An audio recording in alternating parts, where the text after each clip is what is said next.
कयामत एक दिन तमाम दुनिया, इंसान, हैवान, जिन, फरिश्ते, आसमान और जो कुछ इनमें है सब फना हो जाएंगे। अल्लाह के सिवा कुछ बाकी न रहेगा।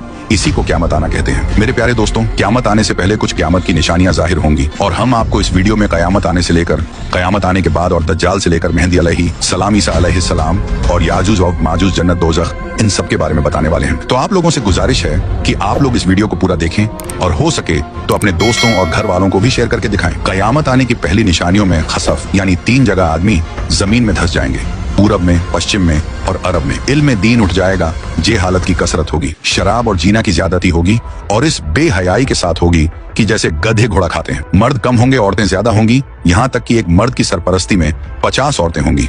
माल की ज्यादती होगी। अरब में खेती और बाग और नहरें जारी होंगी। नहरें फारात अपने खजाने खोल देगी और वह खजाना सोने के पहाड़ होंगे। मर्द अपनी औरत के कहने में होगा, माँ बाप की ना सुनेगा। दोस्तों से मेल जोल रखेगा और माँ बाप से जुदाई। गाने बजाने की कसरत होगी। बदकार और नाअहल सरदार बनाए जाएंगे। जलील जिनको तन का कपड़ा न मिलता था वो बड़े बड़े महलों पर इतराएंगे। मस्जिद में लोग चिल्लाएंगे। इस्लाम पर कायम रहना इतना कठिन होगा जैसे मुट्ठी में अंगारा लेना। यहाँ तक कि आदमी कब्रिस्तान में जाकर तमन्ना करेगा कि काश मैं इस कब्र में होता।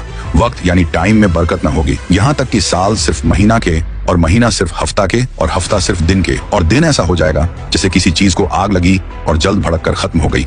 यानी वक्त बहुत जल्द जल्द गुजरेगा। दरिंदे जानवर आदमी से बात करेंगे। सूरज पश्चिम से निकलेगा। इस निशानी के जाहिर होते ही तौबा का दरवाजा बंद हो जाएगा। इस वक्त में इस्लाम लाना कबूल न होगा। इसके अलावा बड़े दज्जाल के 30 दज्जाल और होंगे जो सब नबी होने का दावा करेंगे। हालांकि नबूवत खत्म हो चुकी है। हमारे नबी रसूलुल्लाह सल्लल्लाहु अलैहि वसल्लम के बाद कोई नबी न होगा। इन दज्जालों में बहुत से गुजर चुके और जो बाकी हैं जरूर होंगे। दंजाल ये काना होगा, इसके एक ओंख होंगी और खुदाई का दावा करेगा।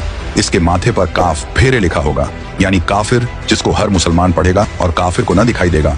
ये बहुत तेजी से पूरी दुनिया का सैर करेगा। 40 दिन में हरमैन शरीफैन के सिवा तमाम रूहे जमीन का गश्त करेगा। 40 दिन में पहला दिन साल भर के बराबर होगा और दूसरा दिन महीना भर के बराबर और तीसरा दिन हफ्ता के बराबर और बाकी दिन 24-24 घंटे के होंगे। इसका फितना बहुत सख्त होगा।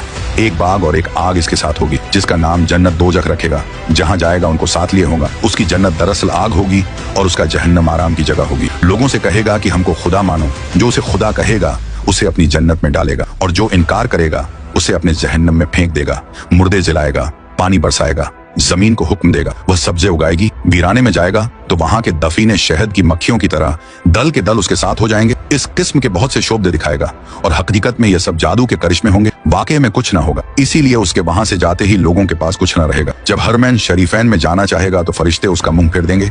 दज्जाल के साथ यहूदी की फौज होगी और पूरी दुनिया में कुफ्र फैल जाएगा।